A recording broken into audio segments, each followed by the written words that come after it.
ఈ వీడియోలో ఇద్దరమ్మల దర్శనం చేసుకోండి. ఈ వీడియో అనేది పౌర్ణమి రోజు తీయటం జరిగింది. ముందుగా మనకి ఇక్కడ కనపడుతున్న అమ్మవారు శ్రీ వెంకటేశ్వర స్వామి వారి యొక్క పట్టపురాణి అయిన శ్రీ పద్మావతి అమ్మవారు ఇక్కడ మనకి దర్శనాన్ని కలిగిస్తూ ఉన్నారు. చూడండి, పెద్ద శేష వాహనంపై చక్కని ఎర్రని వస్త్రాన్ని ధరించి అమ్మవారు మనకి ఈ విధంగా దర్శనాన్ని ఇస్తూ ఉన్నారు. చూడండి, ఆ యొక్క ఆ వాహనం మీద అమ్మవారు చక్కగా వేయించేసి చక్కని వస్త్రాన్ని అలంకరించుకుని అమ్మవారు మనకు వింటూ ఉన్నారా? పక్షుల సౌండ్ కూడా వస్తూ ఉన్నది ఇక్కడ. ఈ ఎడిటింగ్ చేసే సమయంలో ఆ పక్షుల కిలకిలలు, అలాగే అమ్మవారి యొక్క ఆ రూపము అన్నీ చూస్తుంటే రెండు కళ్ళు సరిపోనట్లుగా ఉంటుందండి ఈ దృశ్యము. అయితే ఆ రోజు పౌర్ణమి రోజు అనుకోకుండా అమ్మవారిని అలంకరించడం జరిగింది. సరే, అలంకరించాను కదా, అలంకరించిన తర్వాత మీకు కూడా చూపిద్దామన్నట్లుగా ఈ వీడియో తీయటం అనేది జరిగిందండి. అమ్మవారిని ఇంకా దగ్గరగా చూపిస్తాను. చూడండి, ఎంత సుందరంగా ఉందంటే, నేను అనుకోకుండా అలంకారం చేస్తే నేను అనుకుంటాననే కాదు, కానీ ముందే అమ్మ అక్కడ రాసి పెట్టుతుంది, ఈ విధంగా నువ్వు అలంకారం చెయ్యని అన్నట్లుగా. అలా చేసేస్తే అమ్మవారు ఆ రూపంలోనే వచ్చి కూర్చుంటుందండి. అంత మహిమ ఉన్నది ఆ పద్మావతి అమ్మవారి యొక్క. తన బిడ్డలను ఎప్పుడు కూడా రక్షిస్తూ ఉంటుందట అమ్మ. అలాంటి అమ్మ మన యొక్క శాంతి నిలయంలో శ్రీవారి పట్టపురాణిగా మనకు దర్శనాన్ని ఇస్తూ అమ్మవారు చూడండి ఎంత సౌందర్యవతిగా మనకు దర్శనం ఇస్తున్నదో. ఆ యొక్క మంగళసూత్రాలు కానీ, కాసుల పేరు కానీ ఒక దండ వేసుకుని చక్కగా చిన్నని ఆ చిరునవ్వుతో నవ్వుతూ, ఎంత దూరంగా చూసినా చిరునవ్వు మాత్రం అలానే కనపడుతుందండి. ఈ అమ్మవారిలో ఉన్న అద్భుతం ఆ విగ్రహంలో అనుకోకుండా తీసుకున్నాను. అమ్మవారు కానీ ఆ సాక్షాత్తు పద్మావతి అమ్మవారే వచ్చినట్లుగా అనిపిస్తూ ఉన్నది. ఈ విధంగా అమ్మవార్లకు ఈ విధంగా చేయటం జరిగింది. తర్వాత ఇంకో అమ్మవారు వచ్చేసరికి నేను మొదటి అలంకారం చేసిన అమ్మవారు మీ అందరికి గుర్తే ఉంటుంది. ఆ అమ్మవారు ఎవరో కాదండి, శ్రీ మావుళ్ళమ్మ అమ్మవారు.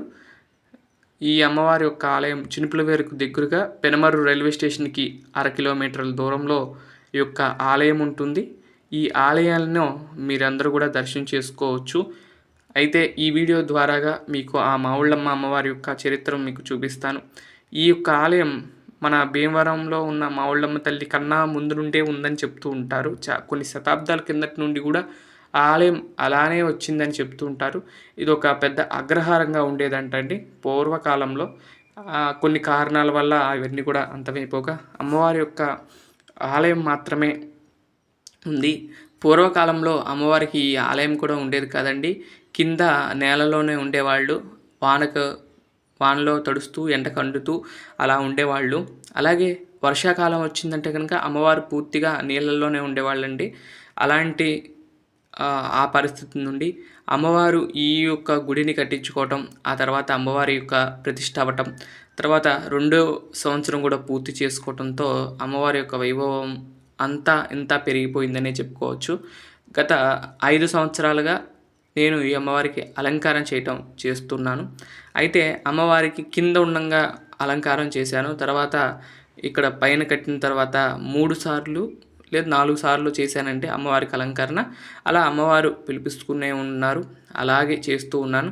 అలాగే అనుకోకుండా మొన్న పౌర్ణమి రోజు రావటం, ఆ పౌర్ణమి రోజు అమ్మవారి దర్శనం కోసం వెళ్ళటం, అమ్మవారు ప్రత్యక్ష దర్శనం అయింది. నాకు చాలా అద్భుతంగా అనిపించింది. అమ్మవారు తన బిడ్డల్ని ఎలా రప్పించుకున్నవాలో అమ్మవారికి బాగా తెలుసు. ఆమె అలా రప్పించేసుకుంటుందండి మనని.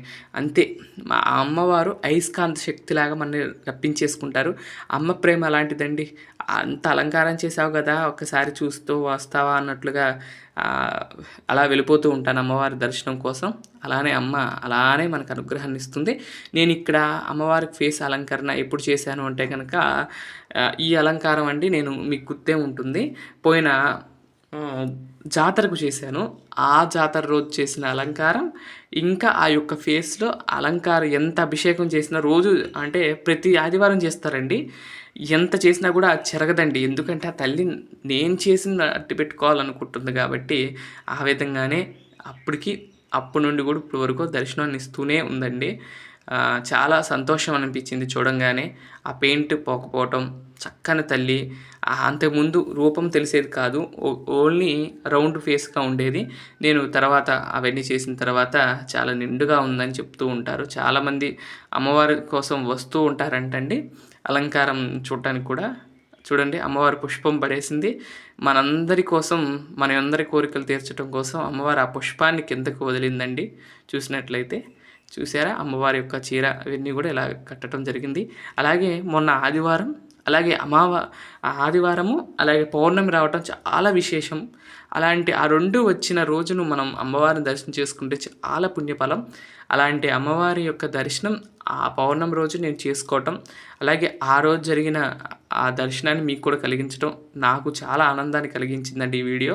మీరు వీడియోని ఎక్కడ కూడా స్కిప్ చేయకుండా చూసి అమ్మవారి యొక్క కృపకు పాత్రలు కాగలరని నేను మనస్ఫూర్తిగా కోరుకుంటూ ఉన్నాను. ఇక్కడ నుండి అమ్మవారికి సంబంధించిన ఒక చిన్న పూజ వస్తుంది. అంటే ధూపదీప నైవేద్యాలన్నీ పెడతారు. చూసి అమ్మవారి యొక్క ఆశీస్సులు పొందాలని నేను కోరుకుంటున్నాను.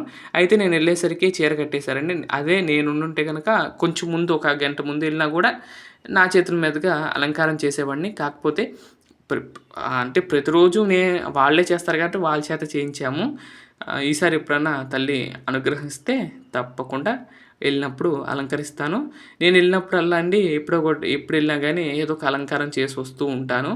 చాలా ఇష్టం అమ్మవారి యొక్క అలంకారం చేయటం అంటే. చూడండి, ఆ ధూపం వేస్తూ ఉంటే ఆ ధూపం కూడా చూడండి అలా అమ్మ వైపు వెళుతూ అమ్మవారికి చక్కగా వింజామర విరుస్తున్నట్లుగా ధూపం వెళుతూ ఉన్నది.